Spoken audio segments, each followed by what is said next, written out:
करता हूं हमारे YouTube चैनल पर। और जैसा कि आपने दिन भर देखा हमारे चैनल पे, शिवाजी महाराज के पुतले को माल्यार्पण करने के बाद में ये जो यात्रा रही है, ये पूरे नागपुर पर घूमने के बाद में आज संविधान चौक पर यहाँ पर आई है। संविधान चौक ये वही जगह है जहाँ पर में अक्सर आंदोलन हुआ करते थे, और डॉक्टर बाबा साहेब आम्बेडकर की मूर्ति भी यहाँ पर में लगी हुई है, और जो प्रियम्बल है हमारे देश का वो भी यहाँ पर में लगा हुआ है, और इसी स्थान पर यहाँ इस कार्यक्रम का समारोह हुआ है। तो मैं यहाँ पर हमारे साथ में माननीय मौर्य सर भी उपस्थित है। तो सर, मैं आपसे ये पूछना चाह रहा हूँ कि जो भारतीय बेरोजगार मोर्चा की जो यात्रा रही, इसके क्या प्रमुख मुद्दे रहे? इसके 12 प्रमुख मुद्दे हैं। उसमें 12 प्रमुख मुद्दे आपके पंपलेट पर्चे में छापे गए हैं, उसको आप देख सकते हैं, या प्रेस विज्ञप्ति हम आपको दे देंगे, उसमें मुद्दे हैं। मुख्यतः जैसे मुख्यतः है, जो विद्यार्थी अगर पास आउट है, 10th पास है, तो हमारी मांग है कि उसको कम से कम उसके जीवन यापन करने के लिए 8000 भत्ता दिया जाए। और जो ग्रेजुएट और पोस्ट ग्रेजुएट विद्यार्थी हैं, उनको भी जल्द से जल्द, जब तक रोजगार नहीं मिलता है तब तक उनको 11 से 12 हज़ार तक भत्ता दिया जाए। दूसरा डिमांड हमारा यह है कि 5 साल के अंदर जल्द से जल्द जो विद्यार्थी पढ़ लिए ग्रेजुएट हो गए, उनको जल्द से जल्द उनको रोजगार मुहैया कराया जाए। और इसी तरीके से हम 12 मुद्दों को लेकर के यात्रा देश भर में चला रहे हैं। सर, ये जो आपने अभी कहा है कि ये जो एम्प्लॉयमेंट एक्सचेंज के माध्यम से इस तरह की व्यवस्था तो पहले भी थी, फिर अभी फिर से इस तरह की मांग सरकार से क्या जायज़ है? ये एम्प्लॉयमेंट के नाम से जो पहले ये व्यवस्था थी, तो वो अभी लागू कहाँ है?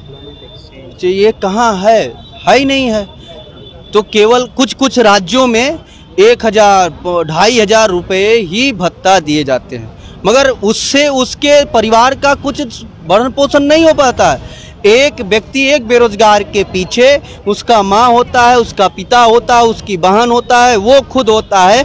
कम से कम न्यूनतम छोटा परिवार, जो कहा जाता है छोटा परिवार सुखी परिवार में अगर लिया जाए, तो वो छोटा परिवार भी अगर लिया जाए, तो एक बेरोजगार के पीछे अगर उसकी शादी भी हो गई तो 5-4 लोग उसके डिपेंड है, उसके ऊपर डिपेंड है, और वो खुद।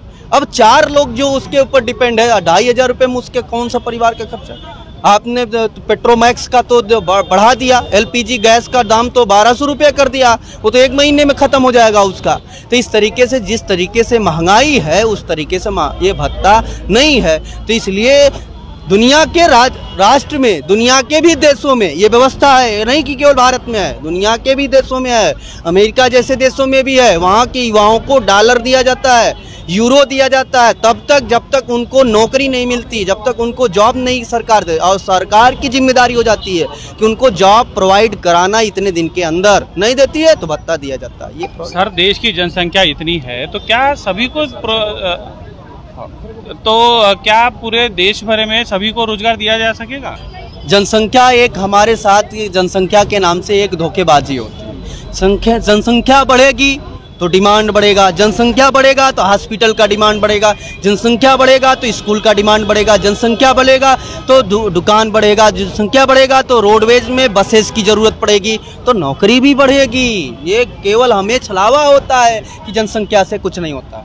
सर एक आरक्षण का मुद्दा है, ऐसा कहा जाता है कि आरक्षण की वजह से जो है वो सही लोगों को सही नौकरियां नहीं मिलती, इसलिए शायद देश भर में जो बेरोजगारी का मुद्दा है वो बढ़ रहा है। तो मेरिट के जरिए भी तो रोजगार लिया जा सकता है। ये लोग जो मेरिट की बात कर रहे हैं, तो देश में मेरिट डेवलप होता है ये अगर हम माने। सर पहले आपका तो परिचय दीजिए आप। मेरा नाम राकेश गायकवाड़ है। आज ये लोग जो मेरिट की बात करते हैं और देवेंद्र फडणवीस भी ऐसी बात करते हैं कि देश में नौकरियां तो बहुत है लेकिन उस नौकरियों के लायक उम्मीदवार नहीं हैं। Candidates are available but those who are available are not eligible, ऐसा वो लोग कह रहे हैं। तो 2013 में जब यूपीएससी एग्ज़ाम क्रैक करके 314 लोगों का चयन किया गया था, उन 314 एससी एसटी ओबीसी के, केवल ओबीसी के 314 लोग थे, उन 314 लोगों को घर पे बिठा दिया गया केवल और केवल उनके क्रीमी लेयर के नाम पर। और ये कानून जो लाया नरेंद्र मोदी ने लाया, तो क्या वे लोग एलिजिबल नहीं थे क्या? वे कैंडिडेट एलिजिबल नहीं थे क्या? तो इसका मतलब है कि देश में एलिजिबल कैंडिडेट्स है, परंतु ये सरकार जो है, ये सरकार ऐसा दावा कर रही है कि देश में एलिजिबल कैंडिडेट्स नहीं है, इसीलिए हम लोग रोजगार नहीं दे पा रहे। सरकार तो आंकड़े पेश कर रही है कि बड़े पैमाने पे उन्होंने रोजगार युवाओं को दिया हुआ है। नहीं, सरकार के आंकड़े बहुत सारे गलत भी हैं। अभी हमारे सामने जो CMI का रिपोर्ट आ रहा है उसके आधार पर भी हम लोग कह रहे हैं, अनएम्प्लॉयमेंट रेट का जो आंकड़ा आ रहा है उसके आधार पर हम लोग कह रहे हैं, केंद्र में 10 लाख अभी भी नौकरियां वैकेंट है, उसके आधार पर हम लोग कह रहे हैं। पुलिस भर्ती की बहुत सारी पदें हैं जो वैकेंट है, आर्मी में बहुत सारी पदें वैकेंट है, शिक्षक भर्ती 2010 से अभी तक हुई नहीं। उसके बाद में अपना जो हॉस्पिटल क्षेत्र है जो हमारा, वहाँ पर भी बहुत सारी भर्ती शेष है। तो ऐसी इतनी सारी शेष भर्ती रखने के बावजूद भी वे लोग ऐसे कैसे कह सकते हैं कि देश में नौकरियां नहीं है? देश में नौकरियां पैदा की जा सकती है और ये सरकार का कर्तव्य है, सरकार का ये मूलभूत कर्तव्य है कि उन्होंने देश के लोगों को उनके लोक संख्या के अनुपात में उनको नौकरियां प्रोवाइड की जाए। आज जो नागपुर में आपका ये जो समापन कार्यक्रम हुआ है, इसके बाद में आपका अगला किस तरह से आपका आंदोलन आगे बढ़ेगा?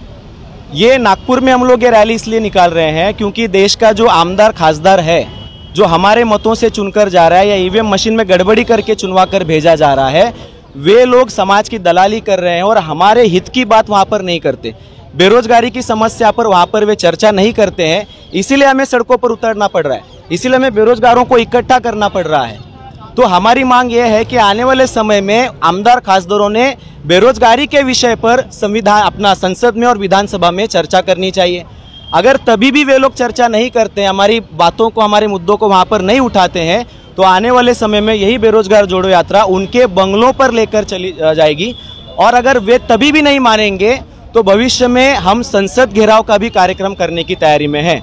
सर मैं एक आखिरी सवाल आपसे पूछना चाहता हूँ कि आपके आज जो रैली चली तो हमने उसको लाइव कवरेज भी किया है, हम उसमें देखा कि बड़े पैमाने पे विद्यार्थी थे, बेरोजगार थे, युवा थे, कुछ पेरेंट्स भी उसके साथ में थे, कई कुछ संगठनों के लोग भी थे।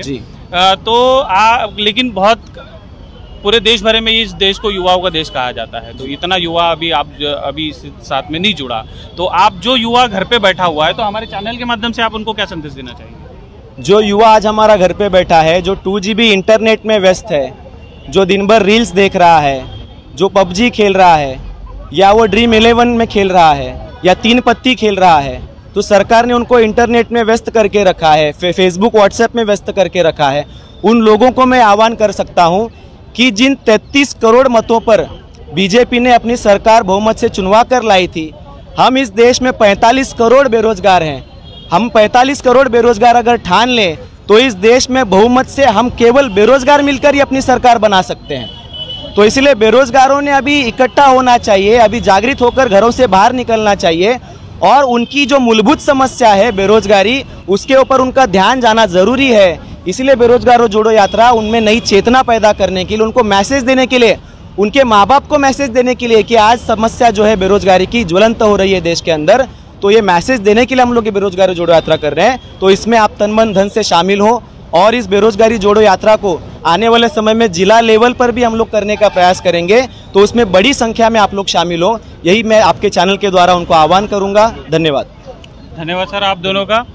तो जिस देश को युवाओं का देश कहा जाता है, पूरे देश भर, पूरे दुनिया, देश में ही नहीं दुनिया में युवाओं की जो शक्ति है वो बहुत बड़ी शक्ति होती है। और भारत ये देश यंगिस्तान के नाम से जाना जाता है, और ये यंगिस्तान आज सड़कों पर है, बेरोजगारी के नाम पर, आत्महत्या के नाम पर। और जो सरकार है उस सरकार को जल्दी से जल्दी जागने की ज़रूरत है। कहीं ये जो बेरोजगारों की जो शक्ति है, ताकत है, कहीं उनके राजनीतिक अस्तित्व के लिए कहीं खतरा ना बन जाए।